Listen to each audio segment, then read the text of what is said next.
Book of Heaven, Volume 15, Part 1. JMJ. Fiat. There's a footnote regarding today's date of November 28, 1922. It reads, "In the manuscript of Volume 15, the following chapters are not included. November 28, 1922, December 1st, 1922, December 2nd, 1922, December 16th, 1922, January 2nd, 1923, January 5th, 1923.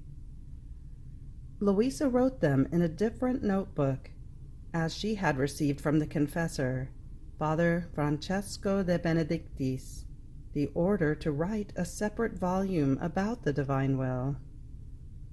This order was withdrawn by the same confessor after the chapter dated January 5th, 1923.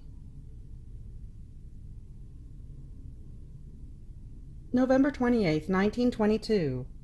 The divine will is beginning, means, and end of every virtue, and must be crown of everything, and fulfillment of the glory of God on the part of the creature.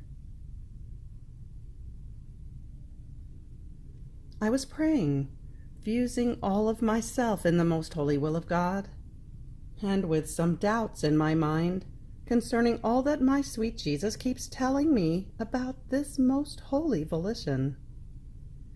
And he, clasping me to himself, with a light that he cast into my mind, told me, "My daughter, my will is beginning, means, and end of every virtue. Without the seed of my will, it cannot be given the name of true virtue. It is like the seed for the plant. After it has sunk its roots into the ground, the deeper they are, the higher the tree becomes that the seed contains. So first there is the seed. This forms the roots. The roots have the strength to make the plant sprout from under the earth, and as the roots sink into it, the branches are formed that keep growing so high as to form a beautiful crown. And this shall form the glory of the tree, that, unloading abundant fruits, shall form the profit and the glory of the one who sowed the seed. This is the image of my church. The seed is my will, in which she was born and raised. But in order for the tree to grow, it takes time, and in order for some trees to give fruit, it takes the length of centuries. The more precious the plant is, the longer it takes. The same for the tree of my will, that being the most precious, the most noble and divine, the highest, needed time in order to grow and make its fruits known. So the Church has known the seed, and there is no sanctity without it. Then she has known the branches, but it is always around this tree that she has been turning. Now she must know the fruits in order to nourish herself and to enjoy them. And this shall be all my glory and my crown, as well as of all virtues, and of the entire church. Now what is your wonder, if instead of manifesting the fruits of my will before, I have manifested them to you after so many centuries? If the tree had not yet formed, how could I make the fruits known? All things go this way. If someone is to be made a king, the king is not crowned before the kingdom, the army, the ministers, and the royal palace are formed. He is crowned at the very end. And if anyone wanted to crown the king without forming the kingdom, the army, and so forth, that would be a king for mockery. Now my will was to be crown of everything, and fulfillment of my glory on the part of the creature, because only in my will can she say, I have accomplished everything. And I, finding in her accomplished everything I want, not only do I make her know the fruits, but I nourish her, and I make her reach such height as to surpass everyone. This is why I love so much and have so much interest that the fruits, the effects, the immense goods contained in my will, and the great good that the soul receives by living in it, be known. If they are not known, how can they be desired? Much less can anyone be nourished by them. And if I did not make known the living in my will, what it means, the values it contains, the crown would be missing to creation and to the virtues, and my work would be a work without crown. See, then, how necessary it is that everything I have told you about my will be manifested and known, and also the reason for which I push you so much, and how I always make you go outside the order of others. And if these, as well as the graces given to them, I make known after their death, with you instead, I allow that what I have told you about my will be known while you are still living. If it is not known, it shall not be appreciated, nor loved. Knowledge shall be like manure for the tree, that shall make the fruits season, and once they are well matured, the creatures shall nourish themselves from them. What shall be my contentment and yours? December 1st, 1922. Jesus did and suffered everything in the divine will. What true reigning is. I was thinking about the passion of my sweet Jesus, and I felt those pains so close to me, as if he were suffering them at that very moment. And looking at me, he told me, My daughter, I suffered all pains in my will, and as I suffered them, they opened many ways in my will to reach each creature. Had I not suffered in my will, that envelops everything, my pains would not have reached you and each one. They would have remained with my humanity. Even more, because I suffered them in my will, not only did they open many ways in order to go to them, but they opened as many other ways in order to let creatures enter into me, unite themselves with those pains, and give me, each one of them, the pains that, with their offenses, they would give me throughout the course of all centuries. And while I was under the storm of the blows, my will brought me each creature to strike me. So it was not just those who scourged me, but the creatures from all times, who with their offenses would concur to my barbarous scourging. The same with all other pains. My will brought me everyone. No one was absent from roll call. Everyone was present to me. No one escaped me. This is why my pains were, oh, how much harder, more manifold than those that could be seen.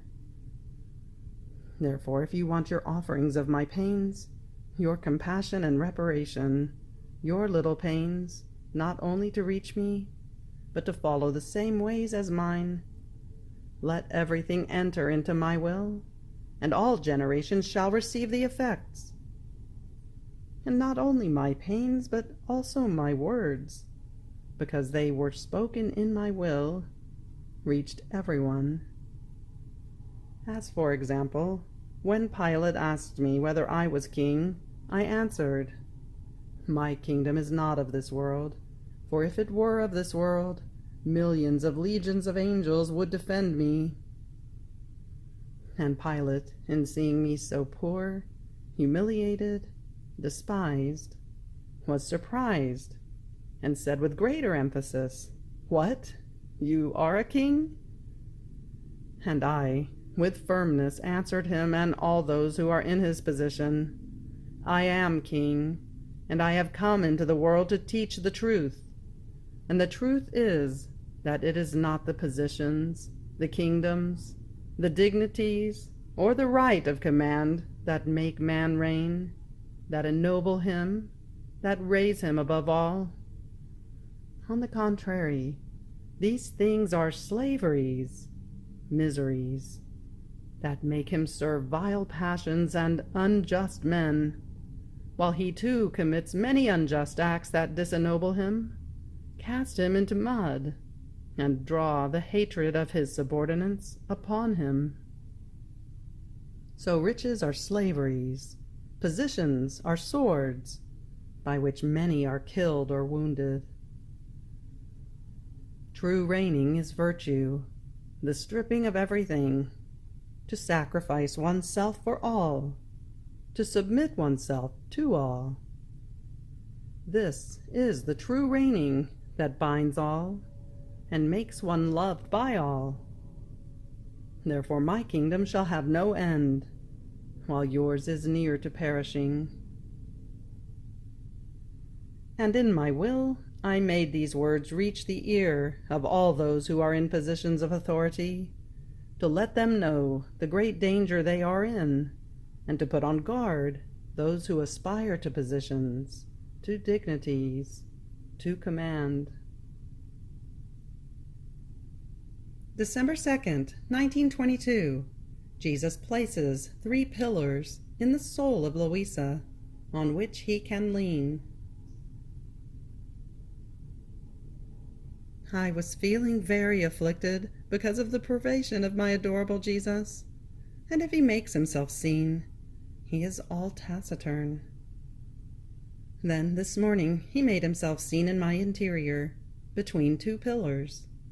He was forming a 3rd one between these 2, and he would lean now on one, now on the other, and now on the pillar in the middle that he was raising. Surprised, I said to him, "My love and my life, when did you put these pillars in my interior? Now you are more comfortable. If you are tired, you can lean on them." And he, without paying attention to me, continued to raise the pillar and kept silent. And I, "But tell me, why don't you speak to me? What's wrong? Where have I offended you? Is it perhaps my reluctance in not wanting to make known the truths you tell me that makes you keep silent in order to punish me? But I promised you that I would not do it any more. And remember, we remained at peace." And Jesus, looking at me and heaving a strong sigh, told me, "My daughter, I am working, enlarging, preparing, and when I work I do not feel like speaking. First I want to operate, and then speak. To your reluctances I pay no heed, because the power of my will that acts in you is so great that it crushes you if you do not do what I want. So much so that after a reluctance of yours, you are forced to run into my arms to tell me, 'Jesus, I pray you to make me do what you want. You want it, I want it.'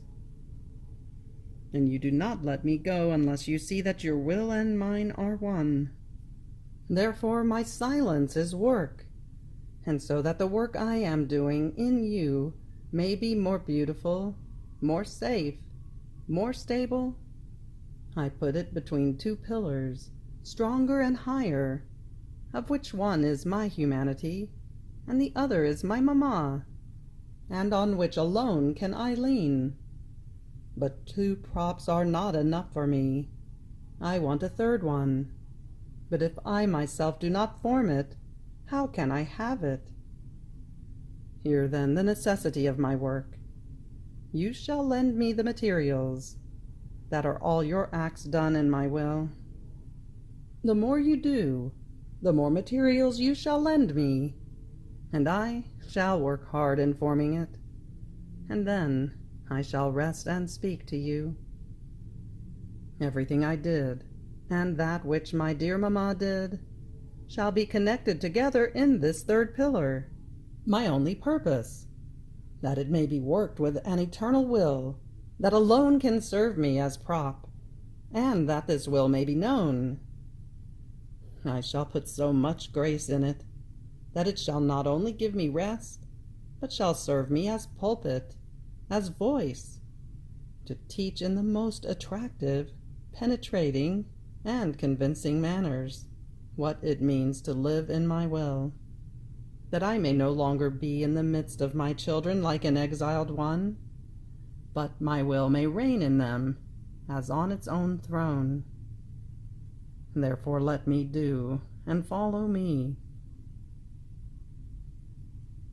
Then afterwards he came back again, and continued to make himself seen in my interior, all intent on working, and we would look at each other in silence.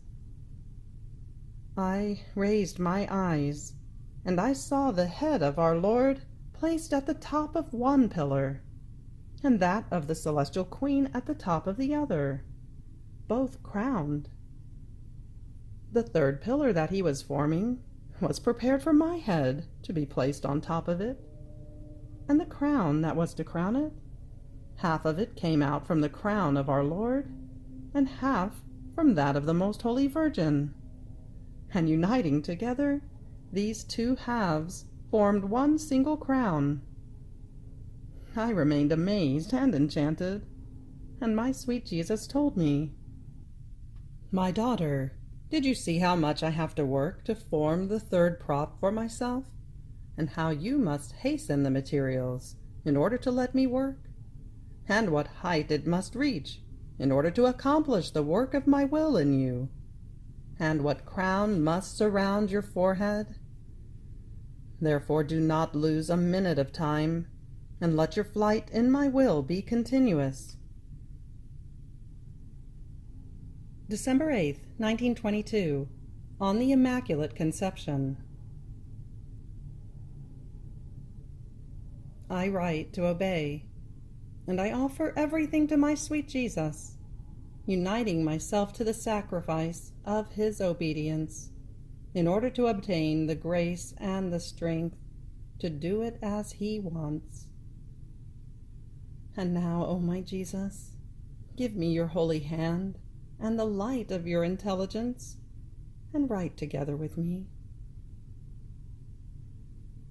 I was thinking about the great portent of the Immaculate Conception of my Queen and Celestial Mamma, and in my interior I heard being said to me, "My daughter, the Immaculate Conception of my beloved Mamma was prodigious and all marvelous, so much so that heaven and earth were stupefied and made feast. All three divine persons competed among themselves. The Father poured out an immense sea of power. I, the Son, poured out an infinite sea of wisdom, and the Holy Spirit an immense sea of eternal love, that merging into one, formed one single sea, and in the middle of this sea, the conception of this Virgin was formed, elect among the elect.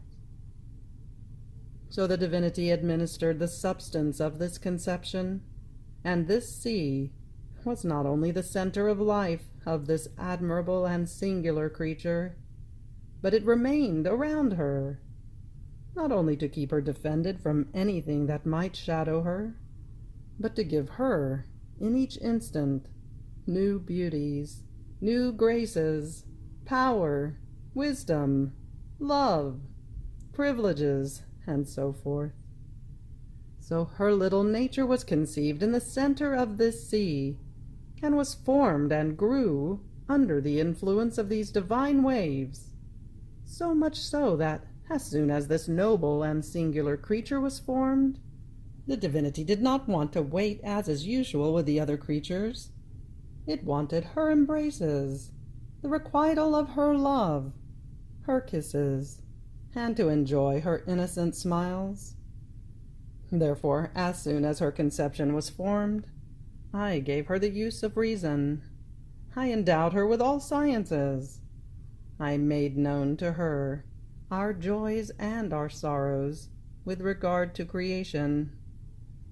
And even from the maternal womb she would come to heaven, at the foot of our throne, to give us her embraces, the requital of her love, her tender kisses, and throwing herself into our arms, she would smile at us with such delight of gratitude and thanksgiving as to snatch our smiles.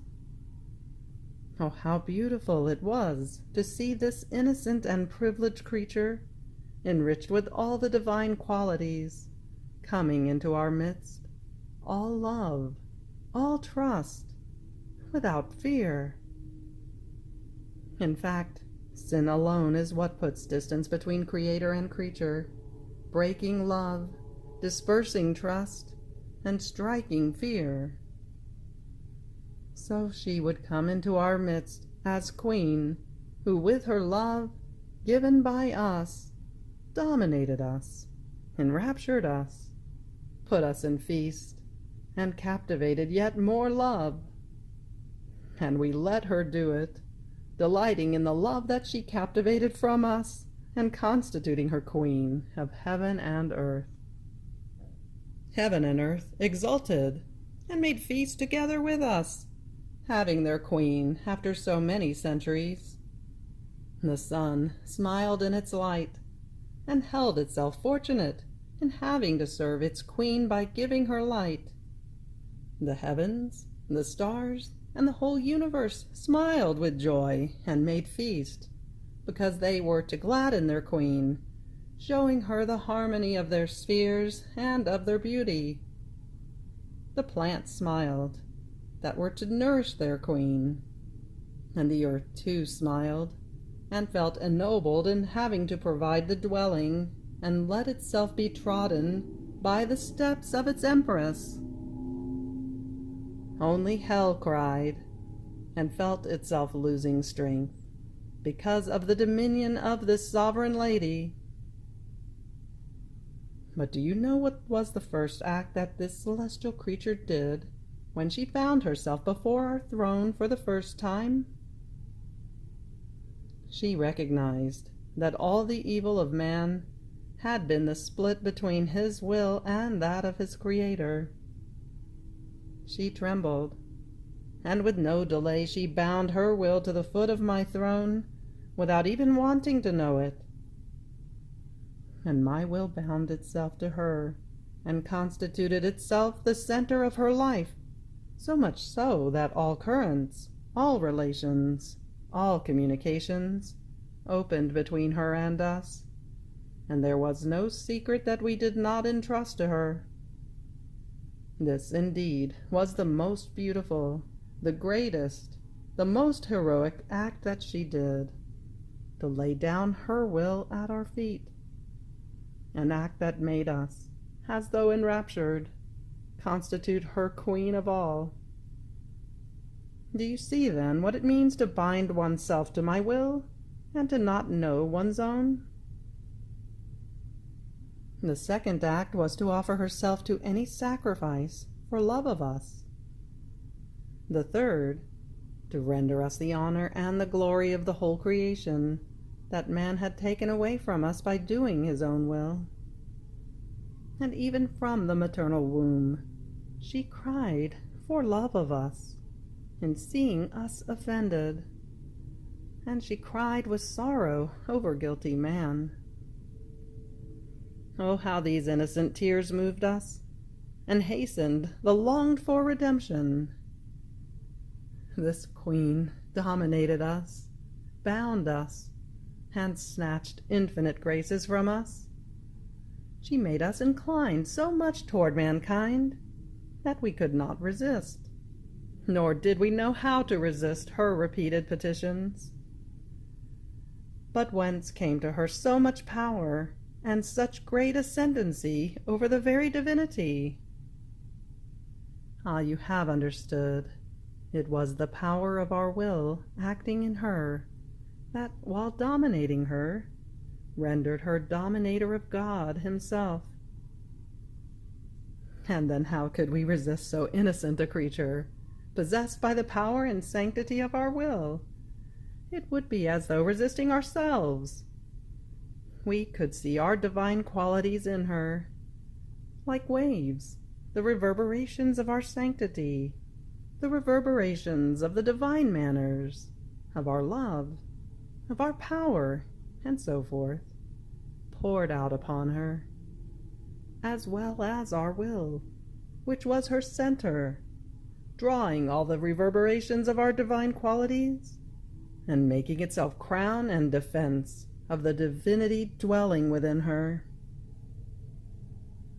If this Immaculate Virgin had not had the divine will as center of life, all the other prerogatives and privileges with which we so enriched her would have been, in comparison, an absolute nothing. This is what confirmed and preserved for her so many privileges. Even more, it multiplied new ones at each instant. Here, then, is the reason why we constituted her queen of all, because when we operate, we do it with reason, wisdom, and justice. She never gave life to her human will, but our will was always intact in her. How could we say to another creature, "You are queen of the heavens, of the sun, of the stars, and so forth," if instead of having our will as dominion, she were dominated by her human will? All the elements, the heavens, the sun, the earth, would have withdrawn from the regime and dominion of this creature. All would have cried out in their mute language, "We do not want her. We are superior to her, because we have never withdrawn from your eternal volition. As you created us, so we are." So would the sun have cried out with its light, the stars with their twinkling, the sea with its waves, and everything else. On the contrary, as soon as they all felt the dominion of this excelling Virgin, who, almost as their sister, never wanted to know her own will, but only that of God, not only did they make feast, but they felt honored to have their queen, and they ran around her to form her cortege, and to pay reverences to her. The moon, by placing itself as footstool at her feet, the stars as crown, the sun as diadem, the angels as servants, and men as though in waiting. Everyone paid her honor and rendered their reverences to her. There is no honor and glory which cannot be given to our will, whether acting within us, in its own center, or dwelling in the creature. But do you know what was the first act that this noble queen did, when, coming out of the maternal womb, she opened her eyes to the light of this low world? As she was born, the angels sang lullabies to the celestial baby, and she remained enraptured. Her beautiful soul went out of her little body, accompanied by angelic cohorts, and went around heaven and earth, gathering all the love that God had spread throughout the whole creation. And penetrating into the empyrean, she came to the foot of our throne, offered us the requital of the love of all creation, and pronounced her first thank you in the name of all. Oh, how happy we felt in hearing the thank you of this little baby queen. And we confirmed in her all the graces, all the gifts, such as to make her surpass all other creatures together. Then, throwing herself into our arms, she delighted with us, swimming in the sea of all contentments, remaining embellished with new beauty, with new light, and with new love.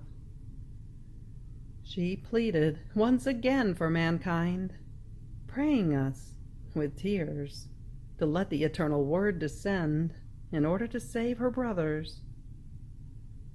But as she was doing this, our will let her know that she should descend to the earth, and immediately she left our contentments and joys, and departed in order to do what?